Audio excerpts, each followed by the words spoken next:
To my Hafizul blog. আমরা একটা ধাঁধা অনুষ্ঠান করে থাকি। আপনি কি আমাদের ধাঁধা দেখেছেন? আগে দেখেছি। অসংখ্য ধন্যবাদ দেখার জন্য। আপনার নামটা বলবেন? শামীম মোল্লা। বাড়ি কোথায়? আমার বাড়ি সামনে, জায়গাটার নাম? মৌখালি। মৌখালী। আজকের ধাঁধাটি হলো বা প্রশ্ন, কোন শহর 140 বছর ভারতের রাজধানী ছিল? আচ্ছা, Delhi. New Delhi. Wrong answer. Kolkata Kolkata Kolkata Kolkata Kolkata Kolkata. Kolkata. হ্যাঁ, এটা লক করব। লক করে। আপনি কি বলছেন? যেটাই বলছে দেখো কলকাতা হলো কলকাতা। হবে। আপনারা কলকাতা। সবাই একমত? হ্যাঁ সাকে সবাই একমত বলছে ভারতের রাজধানী 140 বছর ছিল কলকাতা। প্রথম দাদা বললো দিল্লি, নিউ দিল্লি।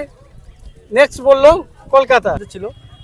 পড়েছি আগে এখানে এরকম যে কলকাতা- পড়েছেন? হ্যাঁ, আচ্ছা। ব্রিটিশ সময় 140 বছর ছিল, তাই না? ব্রিটিশ সময়। ব্রিটিশ সময়।